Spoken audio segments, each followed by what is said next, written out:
Welcome to The Explainer. So today we're tackling something that, let's be honest, has been treated as a mundane IT checkbox for way too long, the transition to IPv6. But actually, scratch that. This isn't just for the network engineers anymore. We're going to look at how these new IPv6 mandates are literally reshaping markets all over the world and why it's now a massive strategic imperative for your business. Based on some incredibly comprehensive research from Virtualization Options LLC, we're going to unpack exactly why ignoring this adoption goes way beyond just getting slightly slower internet speeds. It actually means risking your whole supply chain, potentially losing massive government contracts, and taking a direct hit to your top-line revenue. Okay, let's quickly hit our agenda. We'll start with the end of IPv4, dive into the business stakes, map out the global regulatory mandates, look at the cascading market impacts, and finally, give you the exact executive playbook your C-suite needs to stay in the game. Right, so Section 1, the end of IPv4 and the cracks in the foundation. The absolute crucial point here is the sheer mathematical wall we've hit.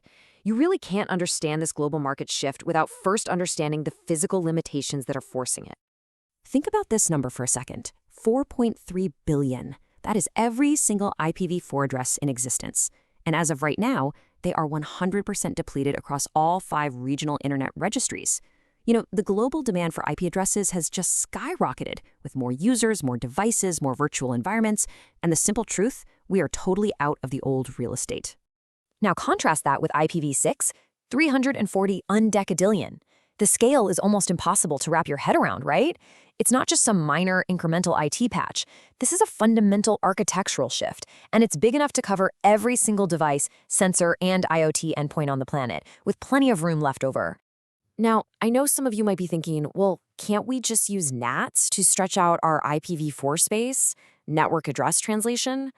Listen, consider this a warning. NAT is just a temporary, risky band-aid. It adds so much cost, tons of complexity, and real security vulnerabilities. It is definitely not a long-term strategy if you have global ambitions. Moving right along to Section 2, the business stakes. It's time to shift our narrative away from the underlying tech and focus directly on commerce. We've got to look at the catastrophic business risks of just ignoring this mandate, because honestly, this is where market access is going to be won or lost. Because if you're operating without IPv6 today, you're operating at a severe competitive disadvantage. You're exposing the organization to interoperability failures, totally unnecessary security risks, and technological obsolescence.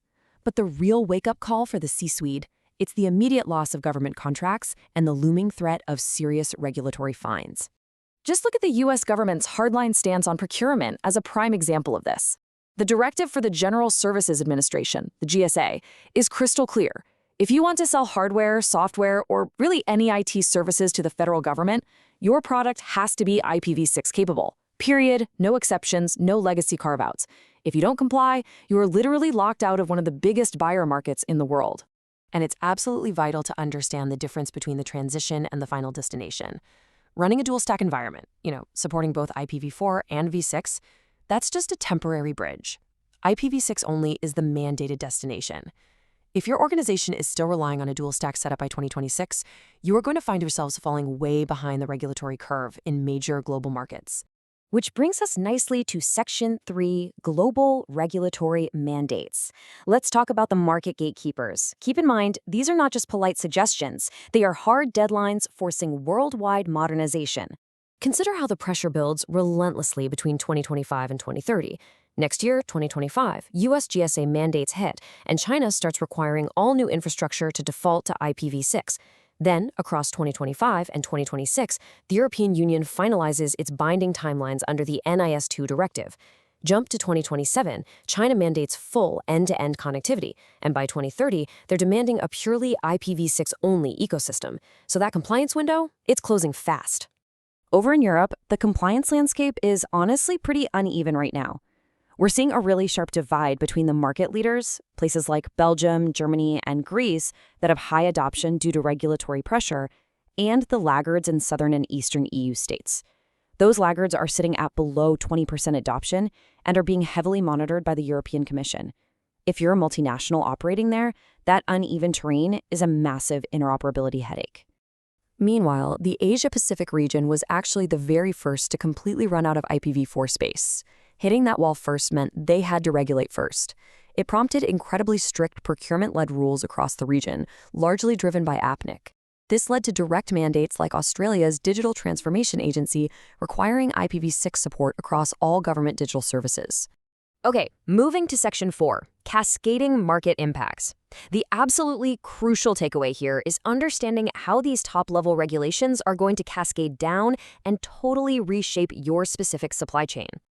Depending on where you are, you might be directly in the crosshairs of these new market entry standards.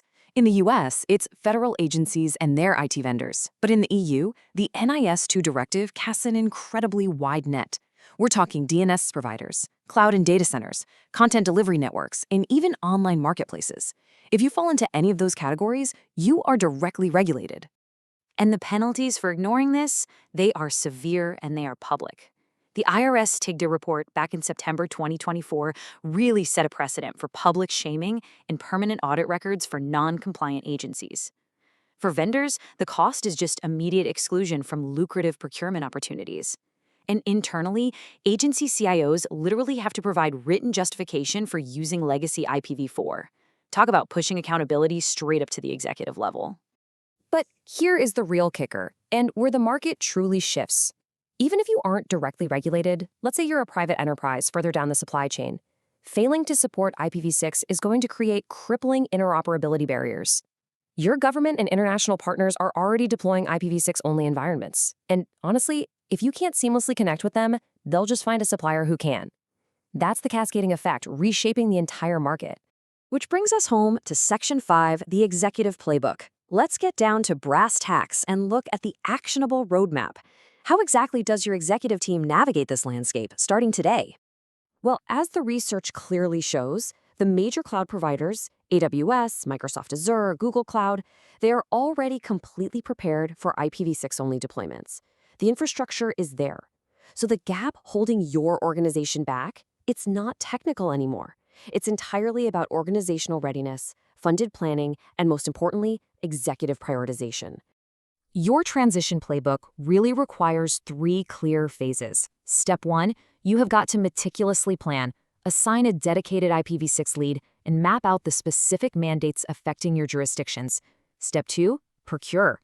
Update all your IT procurement standards immediately. No new legacy tech comes in the door. Step 3, execute. You want to migrate your external-facing systems first to ensure market interoperability, and then move on to your internal infrastructure phases. Which leaves us with one final critical question based on everything we've unpacked in this explainer. Is your organization prepared to thrive and compete in this mandated IPv6-only reality? Or are you going to let a reluctance to update legacy IT literally cost you your seat at the global market table? The mandates are here, the market is shifting, and honestly, it's time to act.